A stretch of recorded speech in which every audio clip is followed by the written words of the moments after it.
Jessica, can you give me some context here? Because Lucy was too busy not working, not preparing, trying to make friends. What do you mean? What are you getting mad? You were with your friend, but this is your wheelhouse. You and Jessica have a hit new podcast that now has a foot. It's a segment. Foot. And no foot. There's no foot. No foot. No. What? Surely, Lucy Jessica did what Jim Harbaugh does on National Signing Day, which is do other stuff. Interview for NFL jobs. I'm just kidding. I feel like National Signing Day means nothing anymore. Because, these aren't actual commitments. And then there's another signing day in the spring, and half these people end up leaving anyways. No, these are actual commitments in that early signing day you have to send a letter of intent, which is binding. But now there are ways, as we saw with Jaden Rashada last year, you can get out of it. Then not binding. Depending on whether or not you were lured to that school under false pretenses, you can go through a process, but it's not guaranteed. You can't just say, I'm undoing my letter of intent. So there is a process to it. But you can also transfer now after your freshman season with no repercussions and potentially transfer more than once. So it is definitely changed in that it's not – your recruiting class isn't the end-all be-all of the amount of talent you'll have on your roster in a given season. That's the biggest change, is that you can have a worse recruiting class, but you can bring in talent and plug holes and still have a successful team. The part that I would like some help with here, because we've been doing this in September, it'll be 20 years that we have been doing this. And I can't recall a time ever in this show's history where we have spent any time, never mind multiple segments, I'm talking about any time on the microscope is on the high school kids. We have always skipped past this day as something someone else cares about. And it seems to me both an unusual evolution, but an interesting one if college football is going to be king sport number 2 and people are going to want information on how the business is changing, because we've really made it something. Like, this part is both crass and wonderful commercially for me as capitalism. It's like, yeah, who wants to buy their way into this game? Here we go. If we're starting right now, you're going to get to enjoy where the quarterback salary goes from $1 million to $2 million to $5 million. And who wants to play? The Texas A&M oil money? Is Lincoln Riley going to be exposed as an offensive coordinator? Because you got to figure out the business parts of this. You can't just run around with your quarterback. The business parts of this matter. And I'm looking at who might get ahead more quickly just simply because they're spending dollars. It doesn't always equal success. I mean, a couple of years ago, Texas A&M had the greatest recruiting class of all time, and now Jimbo Fisher is out of a job. Especially with the portal nowadays, there has been a dilution to early signing day, but it does give you a certain amount of lottery tickets, and all you're trying to do is sack as much talent as humanly possible and hope that it gets you in an expanded college football playoff. I love college football so much, but honestly, early signing day, this whole recruitment process, they kind of lose me on it just because, I don't ever find myself that intense with, here's what all these 17 and 18-year-olds are deciding to do.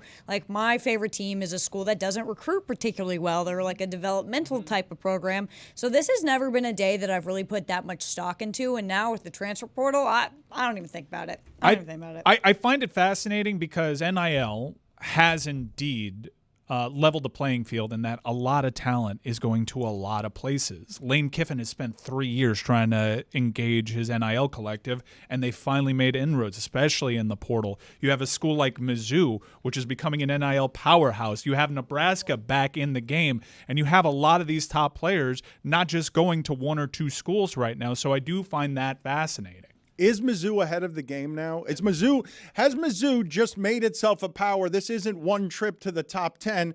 That is Mizzou a SEC afterthought now in the game for good because they're ahead of the game in the business of the game? Mizzou is in a really interesting standpoint, because the state law in Missouri is that if you go and play in state for your sport, you can earn NIL money in high school. So they have found the perfect legal workaround to keep all of their top talent in state.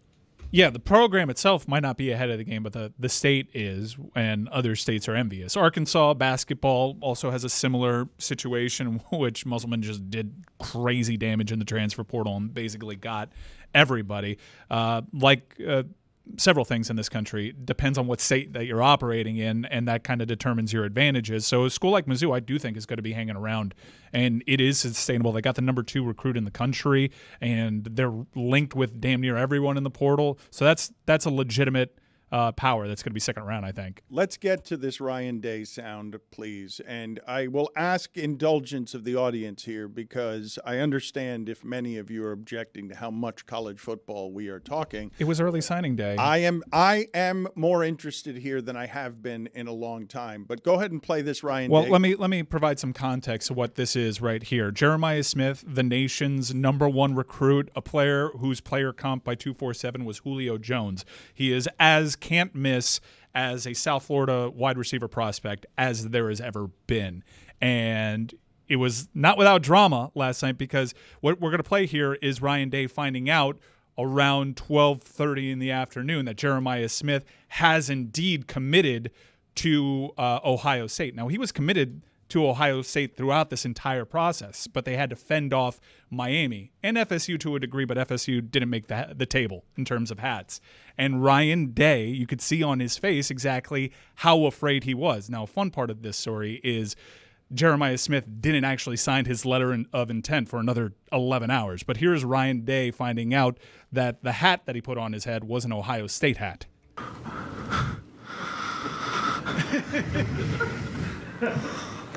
Really? Yes, really. It's real. Yeah. There's pictures, there's video.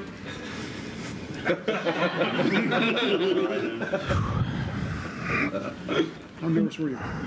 Yeah, you want to take us through your emotions real quick? How you feeling?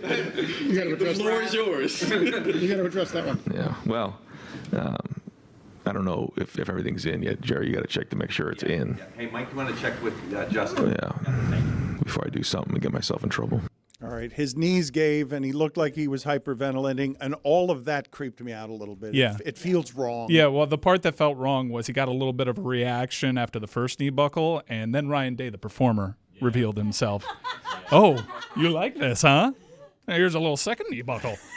Oh, what Jerry found out, I'm sure gave him nightmares for several weeks afterwards because it got really interesting after that Ryan Day moment, and Miami got really close. Miami got really close to having one of the greatest highway robberies in the history of the sport. But it's gross. It's gross for an adult to be that happy about his career chasing a 17-year-old around trying to convince him that this amount of money is better here than that amount of money. Does it make you there. feel less gross that Ryan Day isn't actually doing that much work? This is all Brian Hartline. It's other adults doing his work on behalf of seducing kids. It's all a little bit gross. Just for money, though. Whoa.